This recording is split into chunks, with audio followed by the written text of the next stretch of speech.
Hey guys, my name is Steve Reichert. For those of you who don't know me, I am a photographer and filmmaker, and this is Amateur Hour, obviously. I am discussing all things related to telling your story with a camera. That's what I do on this channel. Not storytelling for fame, fortune, or glory, but rather using a camera for photo and video to share your story, because I believe there's inherent benefit in doing that. And every Friday night around 8 p.m. or so Eastern Time, my schedule permitting, I do my best to come on here and do a live stream with you guys, and we can talk about anything related to photo or video. And this is my first time doing this with the specific title of Amateur Hour. And I actually want to talk a little bit tonight about the concept of being an amateur photographer versus a professional one, and not get too out in the weeds there, but it's been a little while since I've uploaded anything to the channel. I've been away. I've been spending some time with my family in upstate New York, and one of the things that I have been, sorry, just typing, there we go, a little bit of fill light there on my face from the monitor. Sorry. Amateur hour, right? What did you expect?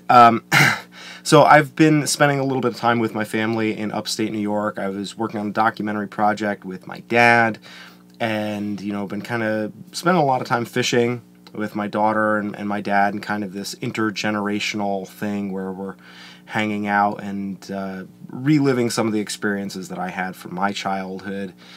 And meanwhile, one of the things that I've dealt with on this channel a decent amount is kind of the difficult process of taking something that you love doing and trying to turn it into a career, making it produce for you financially. And it's been a roller coaster ride for me, because I have identified myself in the past as a semi-professional or an accidental professional, because I started off doing photo and video for the love of telling a story with a camera and just making something, and then that opened up opportunities for me to make money, so I went in that direction and tried to pursue those commercial opportunities and make money with my work.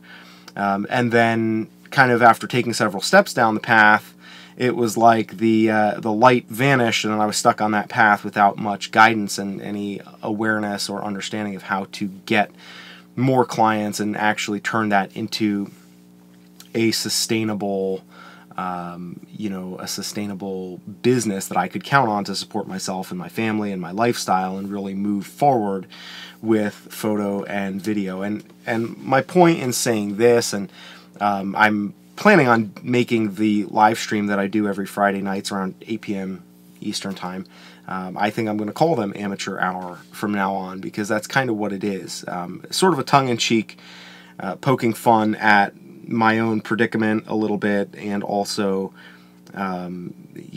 really emphasizing the importance of just storytelling for the love of it. And that is where the term amateur comes from. The root word there, and I believe Stieglitz, and I'm not a big photographic history buff, there's a lot that I don't know, but I know that Stieglitz, which I actually got one of his books, and one of the videos I want to make the next week or so, I want to do a book review, because I've acquired a few books of recently, but I believe Alfred Stieglitz was one of the guys who really highlighted the connection between amateur and amour, or love, and that's the etymology of that word, is that people who are amateurs, we think of it as being, oh, that's amateurish, like that's some garish, unsightly thing, but being an amateur really means that you do it for love rather than doing it for money.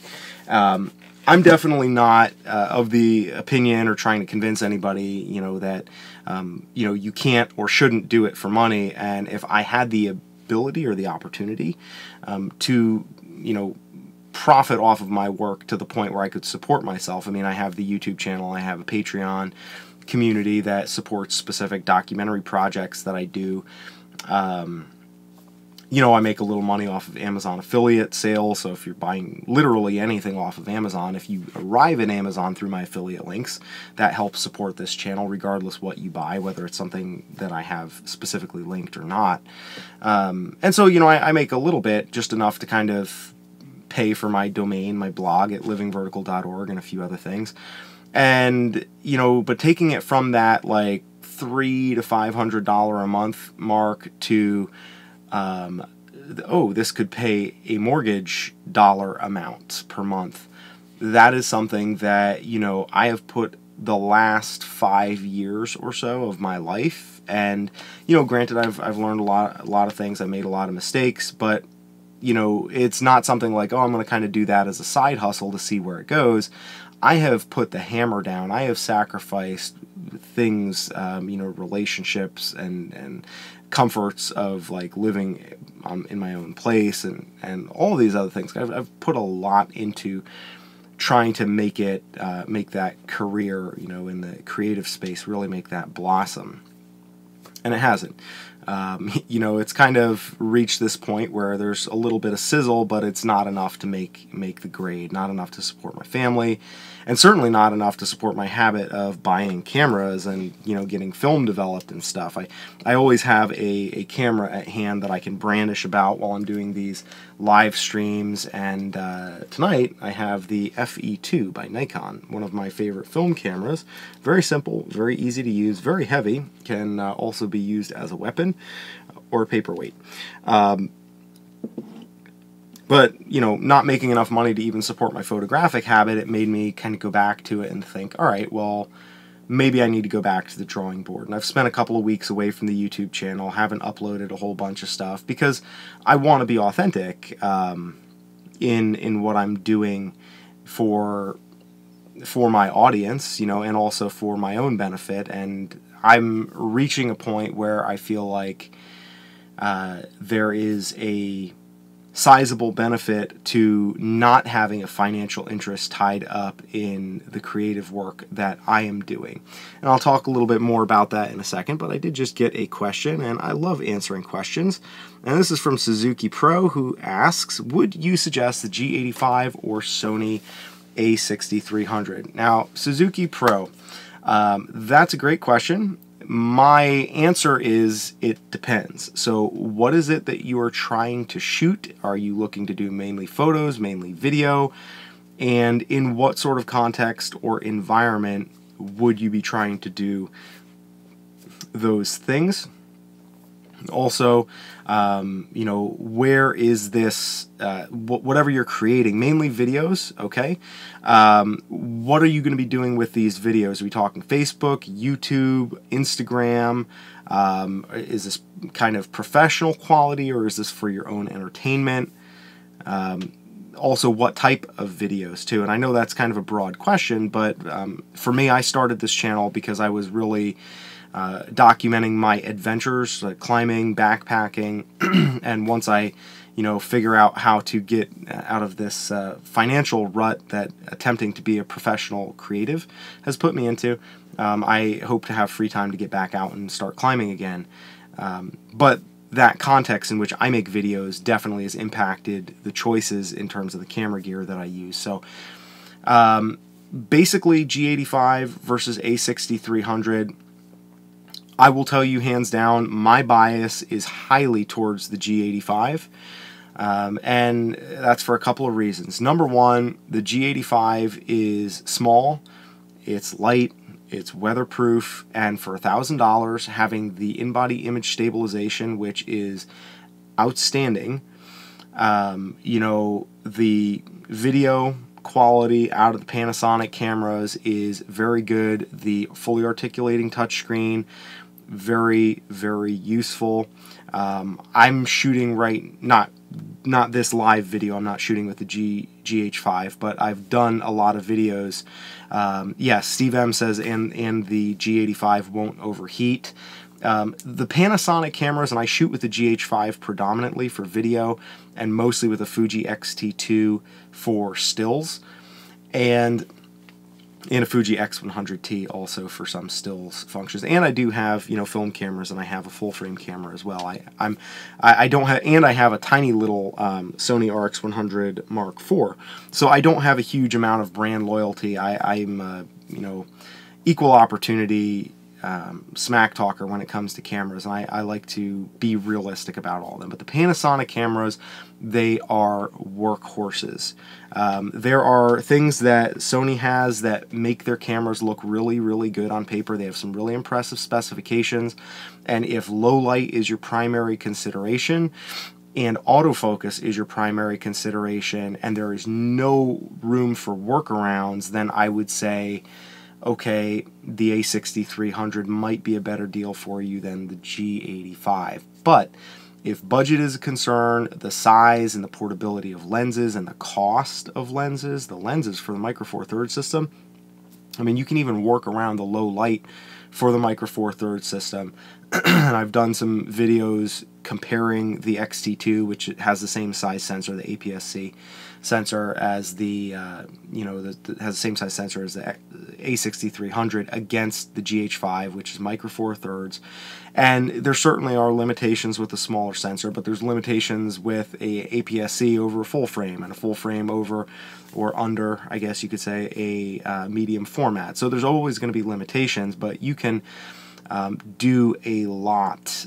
You can do a lot with the Micro Four Thirds system if you couple it with fast glass. And if you have a little money to spend on the Micro Four Thirds system, you can get a host of really beautiful lenses if you're doing video work and you don't need autofocus. So if you're doing, you know, narrative work or stuff that you know, you're not just doing necessarily vloggy style stuff. I don't know if vloggy is a word, but I think you know what I mean.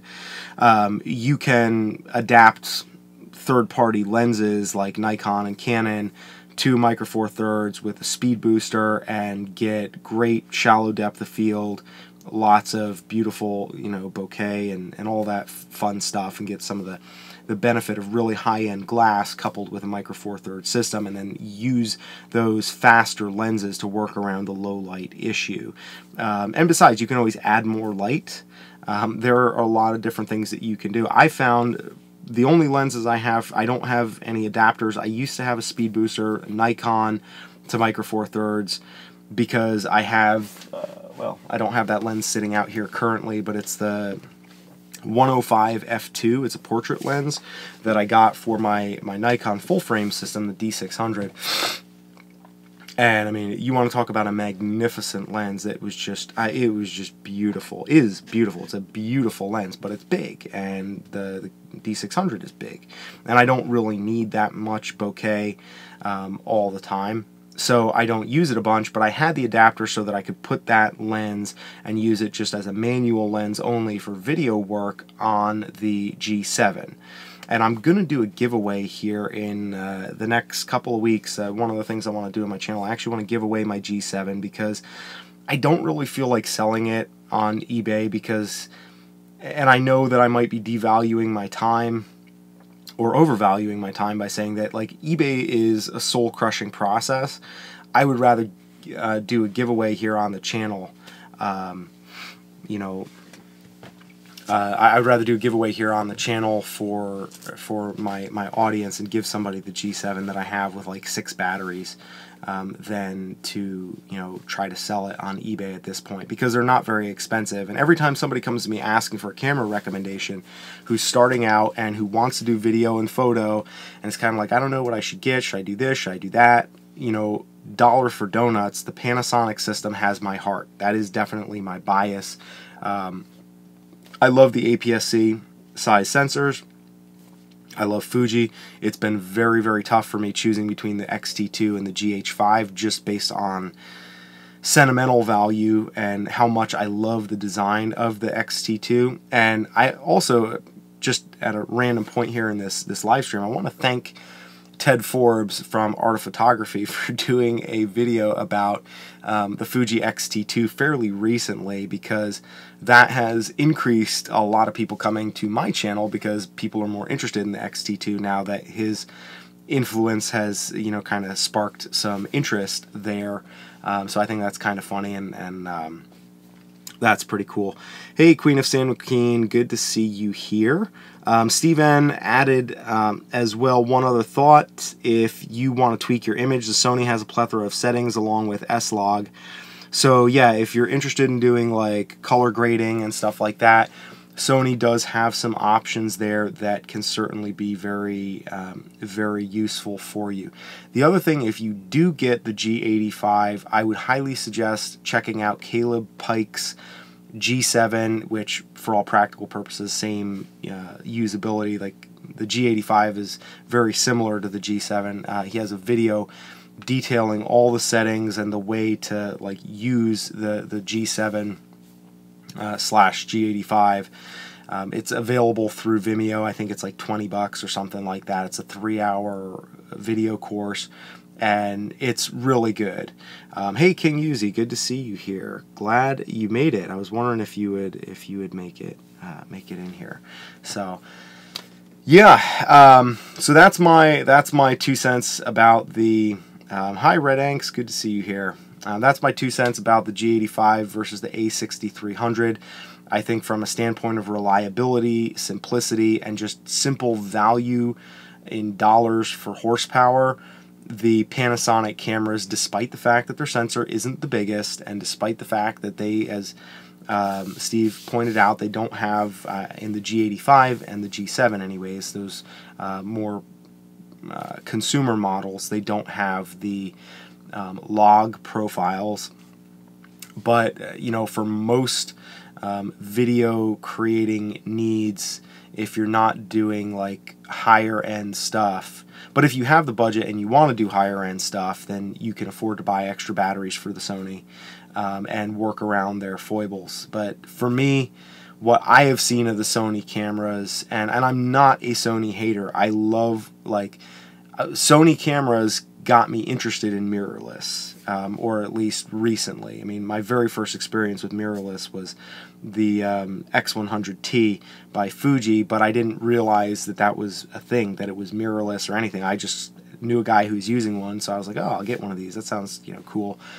And it was only like a couple years after that that I started really doing more research into mirrorless cameras versus the DSLR, and it was the, you know, A6000 by Sony that really got me interested. But what I found is that while Sony brings really awesome features, they tend to, it seems that they do not execute them and follow through on those features as well as other companies do, and other companies seem to bring those features to market more slowly, but they only have to do it one time, and they do it in one camera body iteration, where Sony will do, like, you know, the A6300 and then the A6500 and the, you know, RX100 Mark III and the 4 and then the 5, and, like, you know, the 3 and the 4, there's some meat on the bone there in terms of the video features, but between the 4 and the 5, there's really only, like, faster frame rate and quicker autofocus, which, again, you know, a little quicker autofocus, fine, but, you know, Fuji does all that stuff just with free firmware updates, and they even do those firmware updates, and so does Panasonic, for that matter. They're very blue-collar, very utilitarian, without trying to get all, you know, philosophical on you guys here. But for that reason, Sony has always kind of been a, you know, just less impressive to me, because the value that you get with one of those cameras, unless you have a situation where it's like you shoot predominantly low light and you need a camera like the A7, is it the A7S R2, or like, I don't know, the one that goes up to like 400,000 ISO and that you can light an entire room with a matchstick that's, you know, with an ember from a matchstick type of thing. Like, it's really, really impressive. And if you need that kind of low light performance, then yeah, disregard the whole, you know, utilitarian benefit of Panasonic cameras. But for most people in most situations, yeah, we all want to have the ability to shoot at ISO 100,000 and have it look usable. But do we really need that most of the time? Is it really worth going to the mat over and the extra cost and what have you? And I think limitations are really important as well. And so I think it's not only important to choose a camera that suits your style, but I think it's also important to choose a camera that does limit you creatively. You know, having everything at your disposal is not going to teach you to do stuff better. It's not going to teach you to be more creative. It's not going to help you learn to work around things. You know, in fact, I would argue that the thing I think that seems to slow most people down is having too many options, too many variables, control of too many different things, and not enough focus, and just saying, here's one thing that I want to do, this camera does this one thing, and I'm going to focus on that, you know. Suzuki Pro asks if I prefer to shoot nature or the city. That's an interesting question because I love shooting street photography. I've recently learned how much I love shooting people, and I love shooting adventure, not necessarily nature, so not like animals or landscapes, although I like that, but I always feel like landscapes, just pure landscape photography, it always leaves me kind of being like, yeah, whatever, there's another oversaturated, long exposure picture of a sunset at the ocean with like HDR stuff. You know what I mean. If you've ever been on Flickr, it's always like the top image on Flickr. And that's cool. Like, I don't take anything away from that. You know, I'm not trying to hate on that, but for me, like, when it comes to shooting in nature, it's really about putting a person in that scene so that you can really help people envision the experience of being there, not just to see, oh, those are pretty colors. What lens did you use? What was the ISO on that shot? You know, but where it's like, wow, I can't believe you were there. What was that like? What did that feel like? And where you can actually have that interaction or that exchange without ever meeting or even speaking to that person, but they just see that photo, they ask that question, they get that answer in a split second. And so for me, that's why I like adventure photography, because it incorporates landscape and portraiture and like candid portraiture. So it's interesting that you ask if I like nature or the city, because I feel like candid portraiture lends itself really strongly to adventure photography.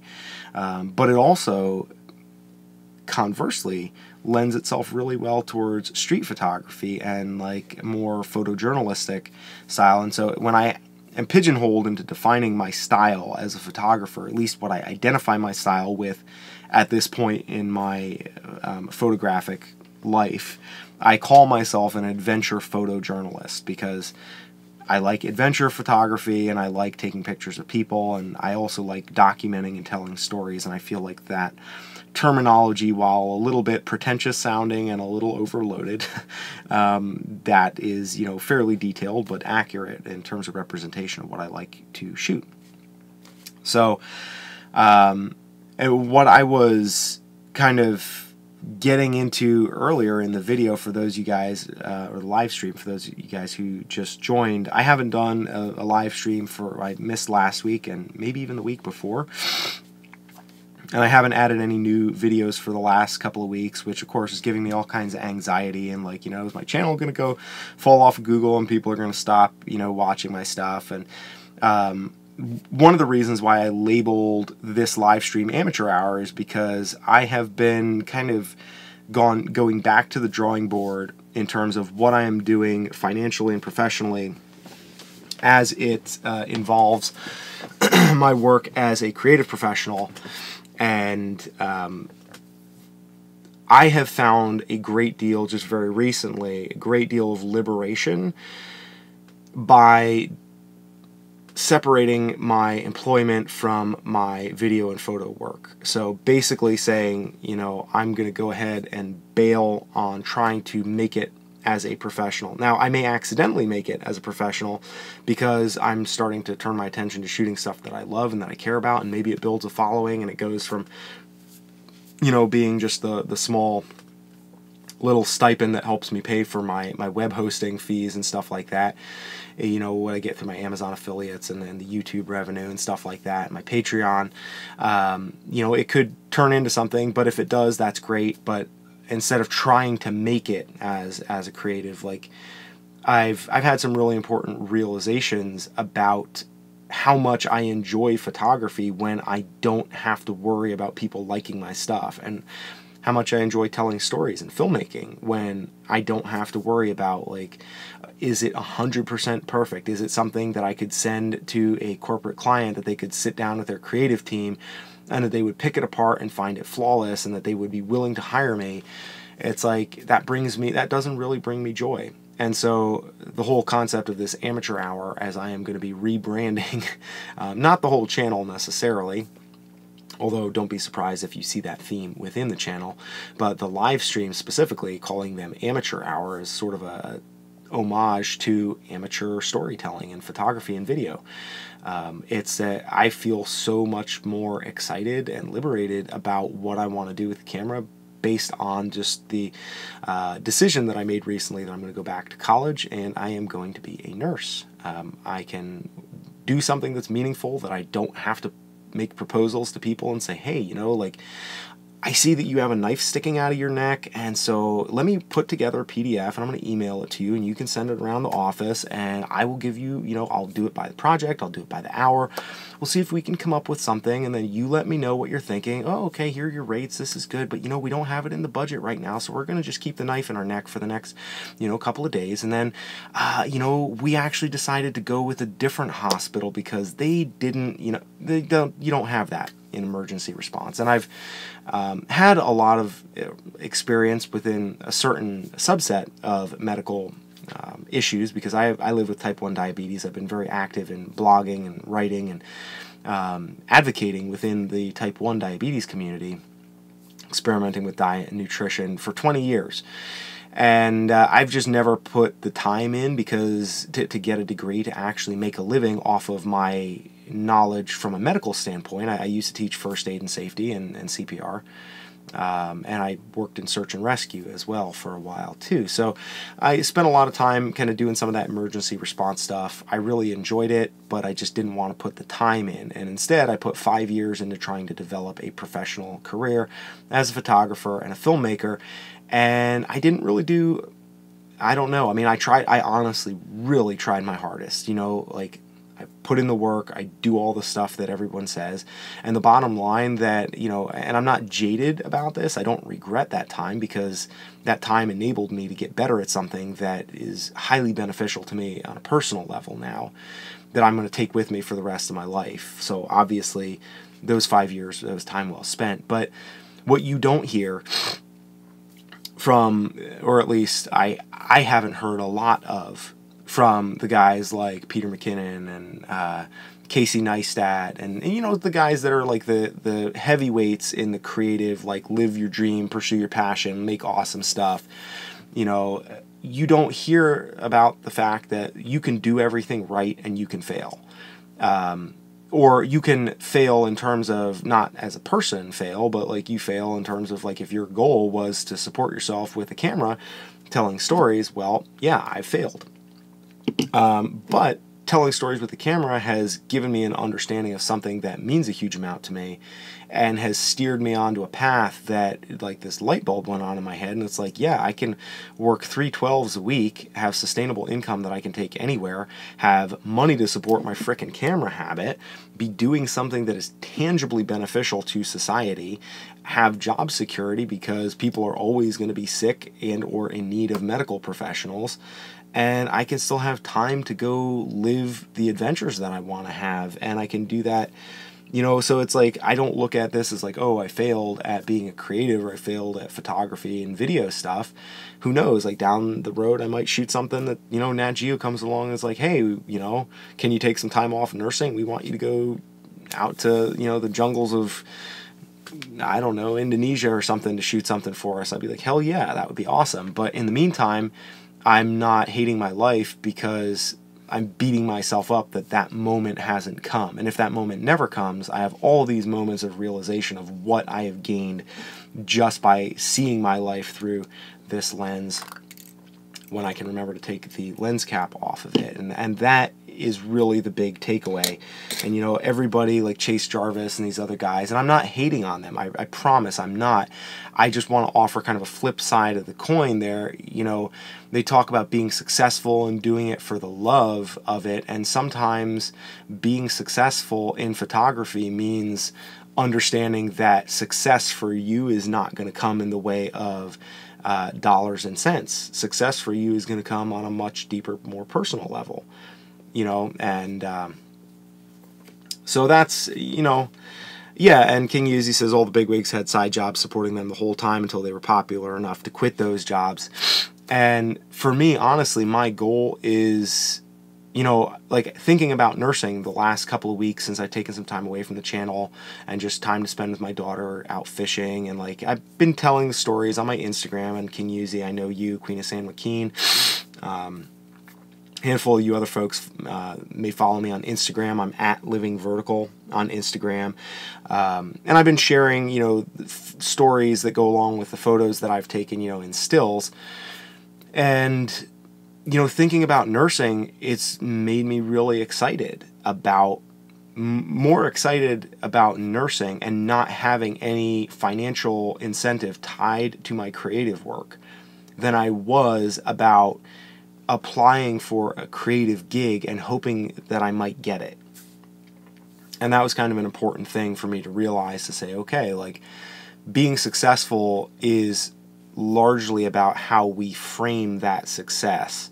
And part of the uncomfortable and arduous learning process that is less popular on YouTube videos and podcasts, especially when people are, you know, selling products, or you know, part of their brand is encouraging people to live their dream.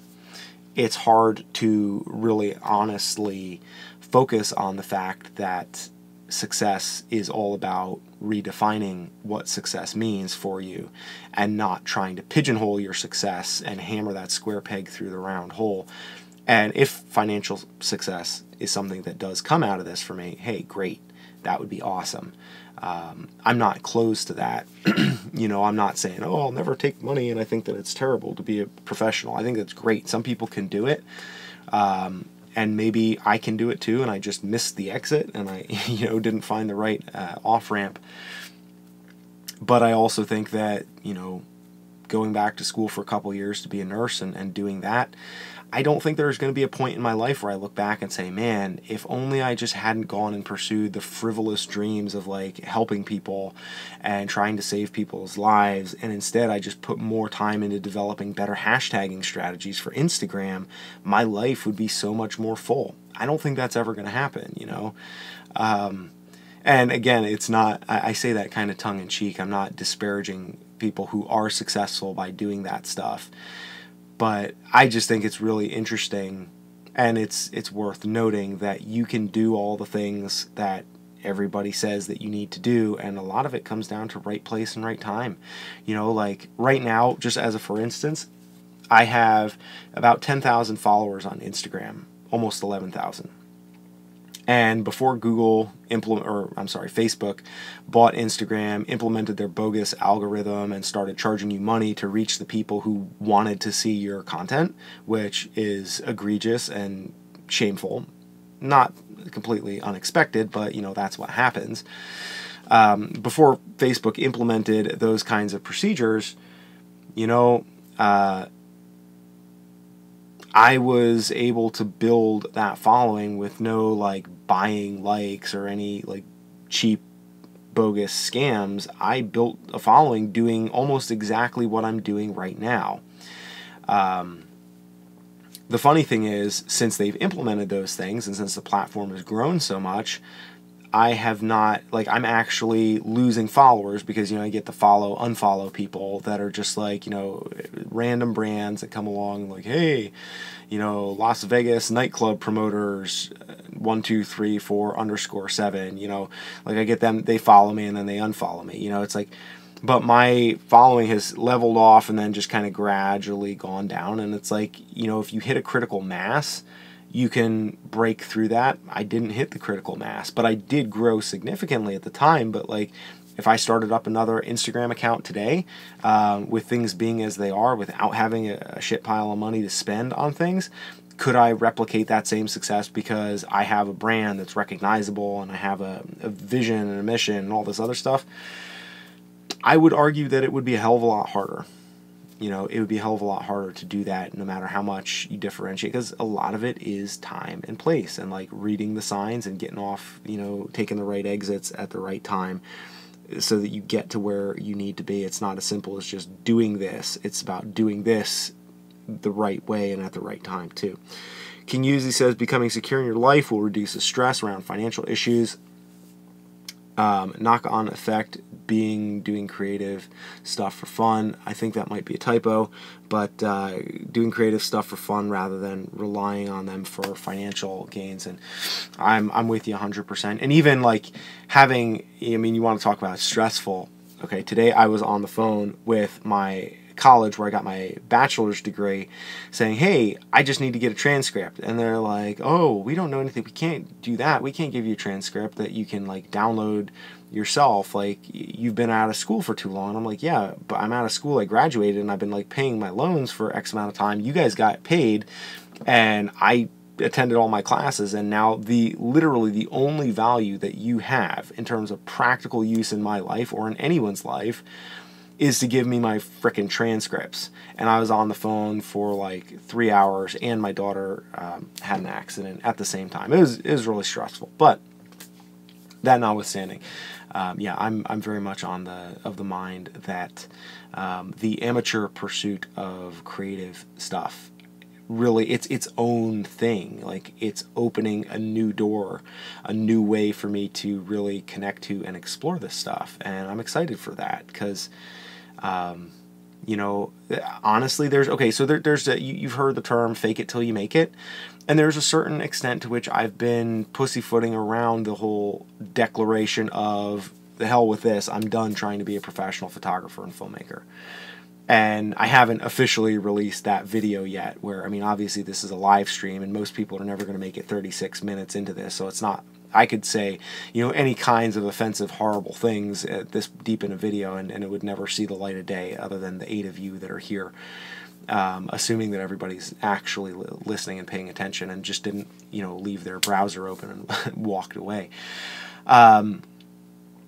But, you know, I've been pussyfooting around making that declaration and saying I am an amateur and I'm proud of it, and that's good enough, done deal, and just bailing on the illusion of being a professional, because it's like, if you want to be a professional, you can't talk about the fact that you're struggling as a professional or that your Instagram following is diminishing, because then who's going to want to hire you? You're like old hat. You're talking honestly about the things that everybody else experiences. Ooh, like, we can't, you know, nobody wants to see how the sausage gets made.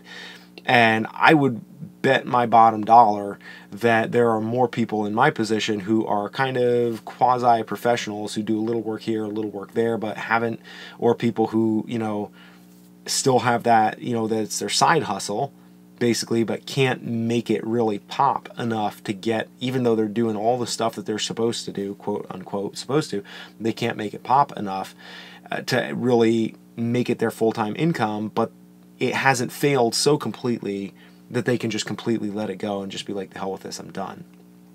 And so to those people, and I kind of include myself in that group, we're in this weird limbo position where you have to pretend to be a successful professional creative and talk positively about everything that's going on and authoritatively, and not show your belly, because if you do, then it's like, yeah, then you got the stink on you and then nobody wants to hire you. But, you know, part of the reason why I'm, you know, kind of discussing this here is I haven't, you know, I'm still writing up some notes for some videos that I want to do in the coming couple of weeks. I have, you know, want to start talking about the lenses that I like for the X-T2, lenses that I like for the G85, and associated corresponding systems. I want to do some book reviews, talk about some printing experiences that I've had using some print books, and I'd like to just start doing, I also have a bunch of, you know, little documentary projects that I have to release, including the one that I shot with my family, and a couple other things that are still in the hopper, but I'm kind of sick. You can probably hear I got a little bit of a sinus infection. So, you know, we'll get there, and at the end of the day, I want to, you know, I think that in some ways I'm not doing this or announcing this or kind of changing this direction in this channel in order to say maybe this is the shot of authenticity, that adrenaline in the heart, maybe, let's say, that authenticity that this needs to blow up. You know, King Uzi said the amateur artist lifestyle doesn't work if you have people relying on you. Amen. 1,000 times yes. Because it actually, the fake it till you make it thing was working for me when it was just me and my wife, and she was patient enough to bear with me through that time. But, you know, the last couple years since my daughter has been on the scene, 3 years actually, 4 years technically if you count the time, you know, when she was in utero, that is when things really started to just like go from more and more difficult to the point of just being like, is this worth it? But coming to this realization that, hey, you know what, I'd rather, you know, make my money over here and do my creative work over there, separate the two out and just keep it, you know, even Steven, no pun intended. You know, that's not meant to be like, oh, this is a shot of authenticity, the adrenaline in the heart that's going to like invigorate my YouTube channel and now everybody's going to, you know, flock to this and, you know, I'm going to wind up making it because I kind of bluffed everybody and was like, oh, I'm done. I'm not trying to be professional anymore. I'm just embracing amateur status. You know, that's not the intent. I think that if, you know, if it works that way, great. If it doesn't work that way, great. I mean, I feel really privileged. I didn't mention at the beginning of this live stream, but just this past week, I broke 4,000 subscribers. I have 4,000. Let me refresh this. I might have an extra one. I want to make sure I'm giving you the latest up-to-date numbers. Oh, 4,033 subscribers to this channel. There are 4,000 people that think that either me as a person, my perspectives as a creative or as a diabetic or as a climber or whatever I am to whoever these people are, because I suspect that when people subscribe, you know, it's like some people subscribe to me as a climber, some people subscribe to me as a filmmaker, photographer, etc. XT2 user, XT2 criticizer, you know, different people, I'm different things to different people, but there are 4,033 people right now who got enough value out of this channel that they want to be connected. And that's amazing. Like, nobody deserves that. You know, nobody deserves to have an audience. I have 8 people right now watching. I had 10 people at one point in the evening. That's like twice as much as if I only had 4. And, you know, and that's twice as much as if I only had 2. And you know what? Like, nobody deserves an audience. So hell, this is awesome. I'm so glad that you guys on this live stream right now are part of this. And whoever you are that just joined, number 9, couldn't keep them. Didn't set the hook fast enough there. Got to get better with my stating my value proposition, right?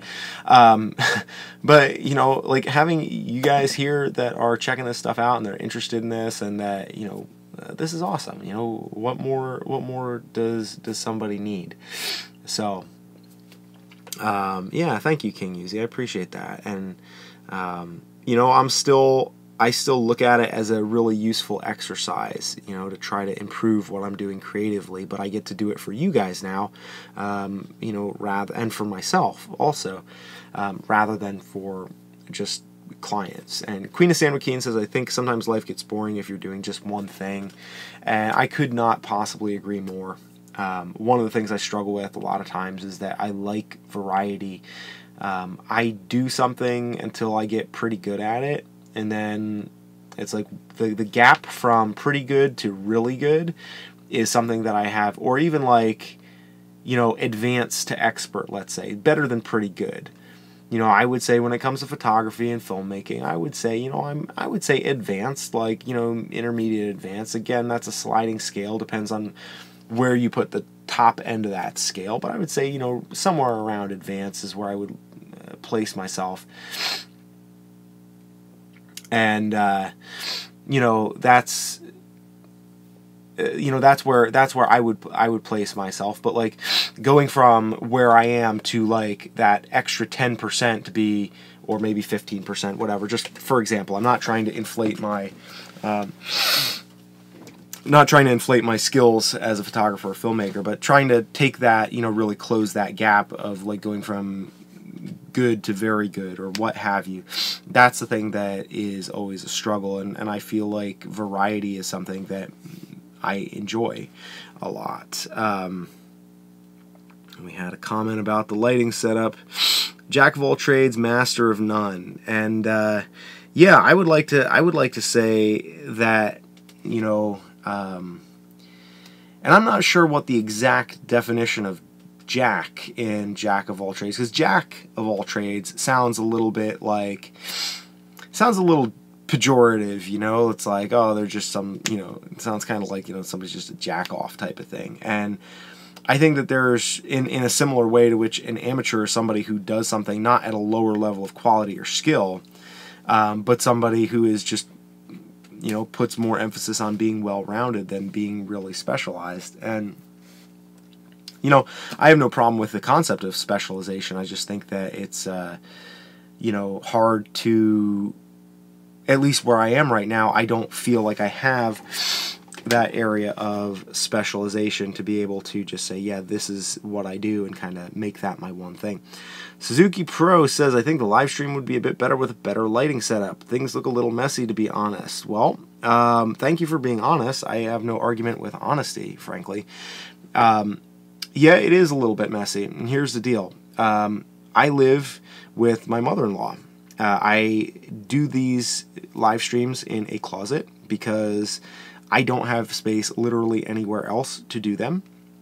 So my alternative would be to just do no live streams, or to make the best I can with what I have. And I've done the best I can to try to decorate, put some pictures up there in the background. And I am giving you a detailed response. I don't even know, Suzuki, if you're still on, but I am giving you an actual thought-out response to this.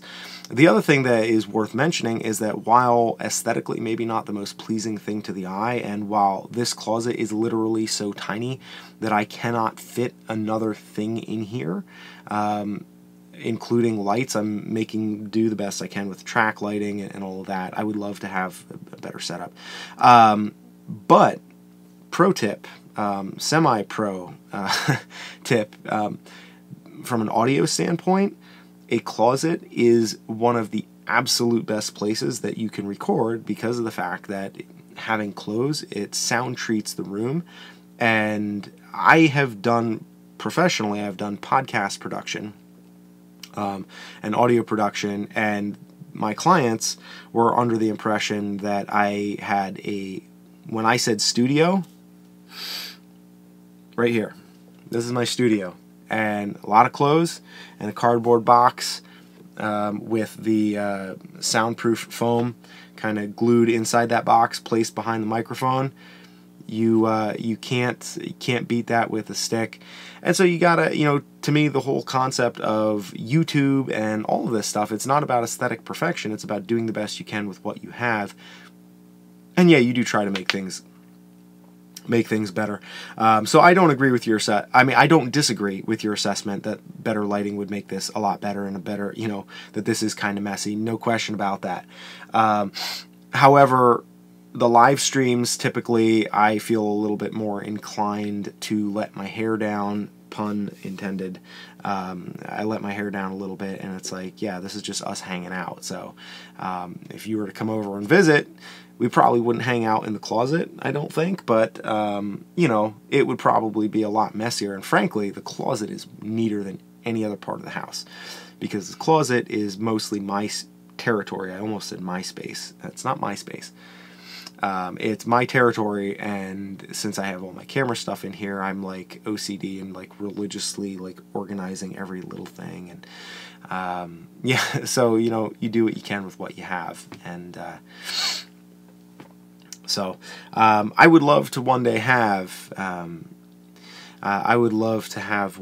setup like the Northrops. I'd also like to have, you know, the space like they have. And one of these days, hey, if my nursing career takes off in a couple of years, I might be able to actually, you know, move into my own place and, you know, have one that would have some dedicated space set aside for it that would include better lighting and what have you. So that's definitely on my list, but unfortunately at this time in my life, given my logistics, it's not on my list of priorities, or at least not very highly so. And I found a handful of people that are willing to overlook that. And, you know, during the daytime when I do shoot my videos, as opposed to the live streams, I do that with natural light, and, you know, I try to make those look a little bit better.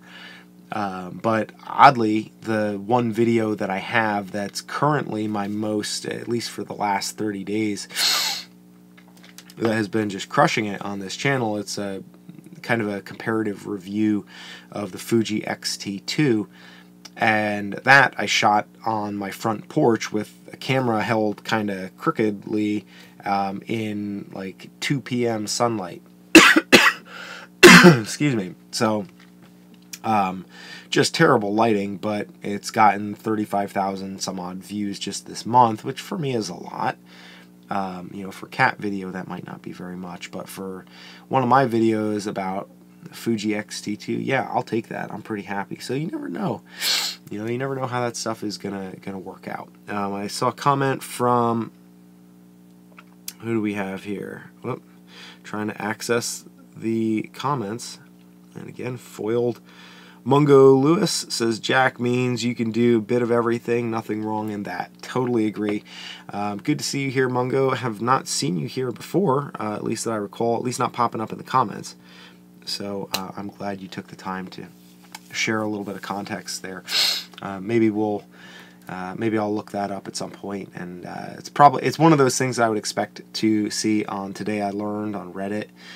About today I learned that Jack of all trades means, you know, something or other that was named for some historical figure, and I bet there is some story like that, so I may look into that at some point. Anyways, I know there was a question actually earlier that I forgot to answer. I don't know if, I think it was Corey, was it Corey Baker? Asked me, Corey Baker said, I just pulled the trigger and bought the X-T20 and the 10 to 24 millimeter.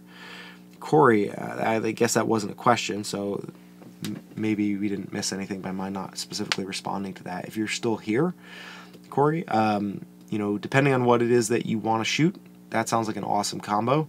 I mean, regardless of what you want to shoot, there's still a lot to love about the X-T20 and the 10 to 24 millimeter lens.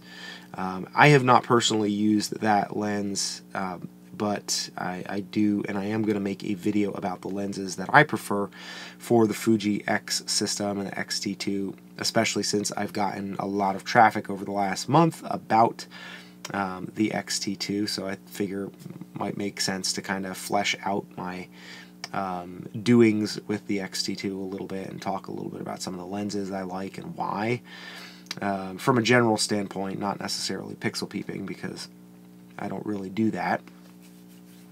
But yeah, the X-T20, I've gotten a few questions about the X-T20. I don't know a huge amount. I have not used the X-T20 personally, although I believe it to be fairly similar in many ways to the X-T2. And frankly, if the X-T20 was available at the time that I was looking to buy the X-T2, and I knew that it wasn't going to be a video and photo camera, that it was just going to be a stills camera predominantly for me, for the way that I shoot, I would probably have gone with the X-T20, because there's not a lot missing from the X-T2 to the X-T20 that to me is like, oh man, that's worth the extra, you know, $1,000 or however much it comes out to, like, or $600, whatever. I think it's like a grand or so for the X-T20. And the X-T20, the X-T2 is a superb camera, but it's a little harder to swallow that kind of a price tag when you know, aren't really able to use it as much as you would like for the video side of things. King Uzi says, my friend just got his G85 last week. We're currently testing all the formats and settings, trying to get used to it. Got a music video planned with a band whose photos I put on Instagram. King Uzi, you should post your link to your Instagram here in the chat so people can check that out. I love the shots that you've been doing on Instagram. There's a band you've been documenting, doing some photographs around their work. I'm looking forward. Make sure you hit me up when you get that video done. I would love to see that. Yeah, it's the GH5. I have not done a lot of extensive testing with it for video in low light. So I'd be interested to see and hear your thoughts about that. I am very, very tempted to eventually get, you know, as soon as I could afford it, which will be a little bit yet from this point, but I'm very tempted to get the Voigtlander 35mm 0.95, like that super fast 35mm Voigtlander. I had a fellow who I met through one of my videos here on YouTube. He actually followed me over to Instagram, and we started chatting a little bit, and he was telling me a lot and showed me some really good reference videos, some tests with Micro Four Thirds system and that super fast Voigtlander, and that looks like it could be a really good answer as well. But I mean, even with the 1.8 Olympus lenses, I've been very impressed with what I've seen so far out of the G85. But, you know, always interested to hear more from you guys and get a wider breadth of experience here to provide some insight and commentary. So, anyways, folks, let me see here. I think I got one question before I wrap this up here. Steve M says, why the Fuji X-T2 has a 4K crop is still a mystery to me. I don't get why Fuji did that. I don't know either. I mean, my only guess would be that maybe they were able to use that as a workaround to squeeze a little bit more performance out of some other element of the sensor and video capabilities that they needed to maybe have better autofocus. I don't know. I mean, that's just a wild, completely uneducated and wild guess, but I would assume that there's some thing having to do with maybe the battery power or the overheating, that if they were trying to, you know, read the full sensor, you know, with a battery that small, that it would, you know, be too much of a draw and create voltage issues, and you know, that the camera would heat up. So King Yuzi is also King Yuzi, Y-O-U-S-Y, on Instagram as well as here on the YouTubes. So for any of you guys who are interested in checking out his stuff, do that too. Alright, Queenie San Joaquin, thank you so much. I hope you feel better as well. I'm sorry you were sick too. Glad that you can commiserate and identify, but yeah, I do sound like death warmed over here. Picked up something from my daughter. Yeah, X-T2 crop is more significant than most people think. Once you see it side by side, it is a big difference. Yeah, I could believe that, you know. I don't often see things side by side, and I'm used to not using zoom lenses. So for me, I think I have an easier time just accepting that, okay, when I put it in this mode, this is what, you know, this is how wide the shot is, and if I want to, you know, and I just zoom with my feet, and that's just kind of the way I tend to think about it. So it's never been a big factor for me personally, but I can see how, you know, it would be irritating. Cool. King Yuzi, sounds good. I look forward to hearing about the 25 and the 12 to 60. I've heard good things about the 12 to 60. I've had a few people ask me about that too. But I've heard really good things about that. And I mean, that's the nice thing, is I feel like with most of these cameras and lenses, you know, it's hard to find real junky stuff. You know, it seems like a lot of the stuff are good, but yeah. Speed booster, the Steve M got the Zhonghe speed booster for the X-T20. Haven't done any adaptation with any of my Fuji cameras. I did use a speed booster for my G7 for a while, my Panasonic G7. It definitely did brighten things up, but I found that I wasn't shooting enough low light to make it worth it, and I hated having extra stuff, and it was always a little bit squirrely. So I wound up just kind of bailing on that, and I got rid of it. I sold it. But speed boosters can be really nice, especially for predominantly video work. If you're going to be working with manual focus, that is certainly a viable consideration. Alright guys, it is right around 59 minutes, amateur hour such as it is. concluding, if anybody has any questions, comments, anything they want to throw out, speak now or forever hold yourself. Every Friday around 8 p.m. or so Eastern Daylight Time, I do my best to get on here, bring you a live stream that is typically a little bit more focused, at least topically focused from the outset, and then I take your questions and we just kind of see where the evening takes us. I like doing that, and if you like doing that, make sure, if you like this video, share this video, subscribe to the channel, all that fun stuff. I appreciate that. It makes a big difference to me and helps more people find this content, what we're doing to help, explore the process of telling your story with a camera, the ups, the downs, and the all-arounds. Yes, shot of tequila will help. Thank you. That is good advice. I will take that to heart, and I'm glad that Rika, the hopeful volunteerist, Rika appreciated my hold yourself quip. Yes, one of my favorite lines. So anyways, guys, y'all have a good week. If you have anything else you want to add after I conclude this here, feel free to drop it in the comments below and we'll continue on. Otherwise, I'm gonna hopefully get some stuff made and get back in production, YouTube production, get some more videos out there. And if you haven't done so already, I would like to ask you guys to enable notifications for when I post a new video.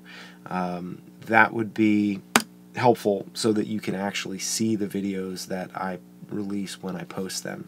So anyways, guys, you all have a good night. That's all I got for you this week, and I'll see you next week on the Amateur Hour. So get out there and make some cool stuff and do it for the right reasons. Take care.